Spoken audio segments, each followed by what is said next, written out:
Bonjour mesdames, bonjour mesdemoiselles, bonjour messieurs, auditrices et auditeurs de la VDC, bonjour. Voici la lecture de la revue de presse de la V2 Congo de ce lundi 12 mars 2018 au micro d'On KMB depuis New York City. Comme d'habitude, nous avons 4 points que nous allons découvrir ensemble dans cette revue de presse. 1. La nouvelle plateforme politique Ensemble pour le changement de Moïse Katumbi est née sous le baptême de feu des combattants de l'Afrique du Sud. 2. Réponse du berger à la bergère, Mende à Katumbi. 3. Élection du 23 décembre, les partis politiques se mettent finalement en ordre de bataille. Et enfin 4. Suspension de marche en République démocratique du Congo. Commençons par le point 1. La nouvelle plateforme politique Ensemble pour le changement de Moïse Katumbi est née sous le baptême de feu des combattants de l'Afrique du Sud. La prospérité constate que la fièvre digne de toute période préélectorale commence à s'emparer de la scène politique en RDC. Résumant l'actualité politique du week-end, le journal dit avoir noté des alliances massives officielles ou officieuses ainsi que des divorces sur fond de divergences de vues. L'AFP titre « L'opposant en exil Katumbi lance son parti en vue de présidentielle congolaise ». L'opposant congolais en exil et candidat à la présidentielle Moïse Katumbi a lancé lundi en Afrique du Sud son parti politique Ensemble pour le changement en vue des élections générales prévues le 23 décembre 2018 en République démocratique du Congo. Nous livrerons la bataille de l'alternance et nous gagnerons, a lancé Moïse Katumbi devant quelques centaines de partisans réunis dans un hôtel de la banlieue de Johannesburg. Ce combat et cette victoire de l'alternance est une cause nationale. Ainsi, nous avons décidé de mettre en place un mouvement politique dénommé Ensemble pour le changement, a-t-il ajouté. Notre plateforme politique doit gagner des élections à tous les niveaux, présidentielles, législatives, provinciales et locales, a-t-il déclaré. Sous les coups d'une condamnation à 3 ans et demi de prison dans une affaire d'immobilier dans son pays, Moïse Katumbi, richissime homme d'affaires, vit depuis quelques 2 ans en exil en Belgique. Les autorités congolaises ont promis de l'arrêter dès son retour au pays. Il n'a pas indiqué s'il comptait rentrer dans son pays et à quelle date. La formation de Moïse Katumbi a reçu un soutien d'une quinzaine de petits partis politiques de l'opposition au terme d'une réunion de 3 jours dans les banlieues de Johannesburg. Le lancement de Ensemble pour le changement s'est fait dans une atmosphère houleuse, obligeant Moïse Katumbi à interrompre momentanément son discours. Des jeunes Congolais ont notamment protesté avec virulence après s'être refusé l'accès à la salle, obligeant les membres de sécurité à intervenir. On ne peut pas faire confiance à quelqu'un qui a été un temps avec le gouvernement en place, a déclaré à l'AFP un jeune Congolais en exil, Ali Kanyemba, fait remarquer l'AFP.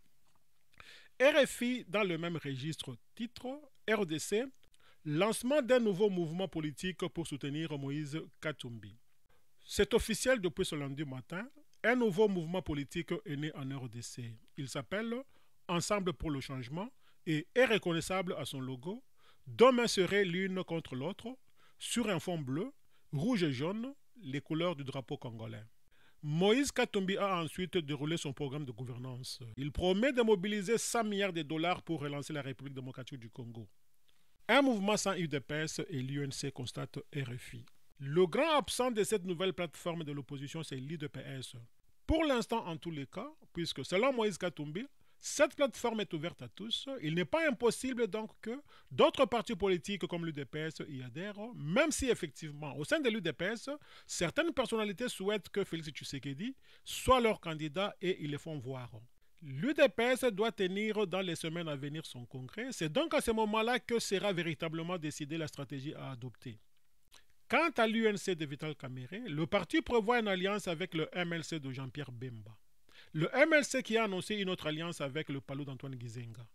Tout cela montre bien que l'opposition s'organise en vue de la présidentielle fixée au 23 décembre prochain, note RFI. Point 2. Réponse du berger à la bergère. Mende sur Katumbi. Actualité.cd titre Mende sur Katumbi. On a réussi à ramener tout le monde dans le calendrier électoral. Le porte-parole du gouvernement, Lambert Mende, a salué les avancées dans l'opposition après le lancement ce lundi 12 mars 2, Ensemble, un mouvement électoral de soutien à la candidature, à la vision et au programme de Moïse Katumbi. Comme quoi nous avions raison, nous avons réussi à ramener tout le monde dans le calendrier de la CENI, dans les lois congolaises contre tout dictat, a dit Lambert Mende dans une interview ce lundi à actualité.cd. Moïse Katumbi Chapwe a appelé le sien, réunis autour de lui à Johannesburg en Afrique du Sud, à la discipline et au sérieux, pour être prêt au rendez-vous du 23 décembre 2018, date prévue pour les élections, notamment la présidentielle. Notre victoire tient avant toute chose au sérieux. Ne laissons aucune place à l'improvisation. Organisons-nous. Travaillons dur avec exigence et à urgence. Soyons disciplinés et dignes des attentes de notre peuple pour être au rendez-vous du 23 décembre prochain et apporter aux Congolais les changements qu'ils exigent, avait déclaré Moïse Katumbi aux conclavistes. Lambert Mende a également déclaré que les partis politiques de la majorité présidentielle, MP en sigle, s'organisent en vue de créer des plateformes électorales. Point 3. Élection du 23 décembre. Les partis politiques se mettent finalement en ordre de bataille. Le potentiel note que l'opposition se met finalement en ordre de bataille, raffermie dans son combat par l'éveil planétaire sous l'exigence de faire partir le président Kabila pour faire avancer la RDC. De l'avis de ce journal, les rapprochements signalés ce week-end entre les partis politiques de l'opposition sont la preuve de l'exigence au sein de l'opposition d'un consensus autour d'une évidence, le départ du président Kabila. Pour y arriver, le jeu des alliances jouera un rôle déterminant durant les élections du 23 décembre, croit savoir le quotidien.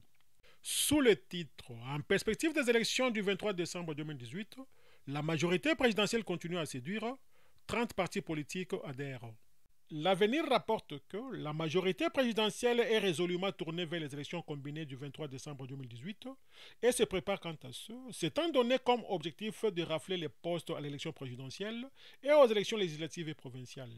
La majorité présidentielle ne cesse de se renforcer.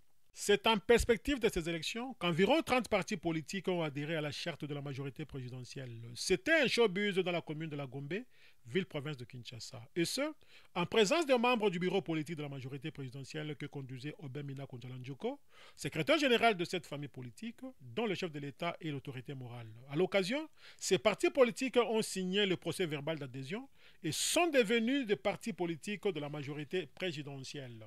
Enfin, 4. Suspension des marches en République démocratique du Congo. 7 sur 7.cd titre. Le comité laïque de coordination suspend les marches. Écrit victoire sur les régimes qui se fissurent. Les laïcs catholiques ont suspendu les marches pacifiques car ils ont atteint leur objectif. Le régime apparaît sur son vrai visage. Dictature et division à son sein sont visibles. Si la suspension des manifestations pacifiques est actée, le comité laïque de coordination ne désarme pas pour autant dans sa détermination à faire fléchir le pouvoir, car d'autres actions sont prévues. Après la dernière marche sanglante du 25 février dernier, ils ont annoncé un nouveau chronogramme d'action. Pas de marche envisagée, mais une messe prévue le 16 mars, en mémoire de martyrs de la manifestation du 25 février. Outre la messe des morts, les laïcs attendent poursuivre l'opération des sonneries des cloches chaque jeudi soir dans toutes les paroisses, la formation à la non-violence active évangélique des paroisses, l'organisation de prières, des sermons et de prêches pour le réarmement moral, mais aussi des actions diplomatiques en direction des partenaires du pays avec l'aide des Congolais de la diaspora. Dans leur document publié lundi 12 mars, ils énumèrent 10 victoires qu'ils considèrent comme importantes face au pouvoir. Pour eux, la peur a changé de camp, il a été transféré dans leur camp.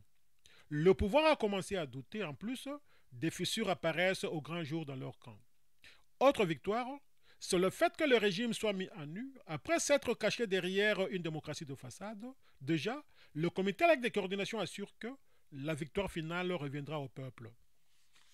Fidèles auditrices et auditeurs de la VDC, merci pour votre aimable attention. C'était votre humble serviteur Don Kayembe depuis New York City pour le compte de la radio-télévision La Voix de la démocratie congolaise de Panorama d'Afrique. À demain.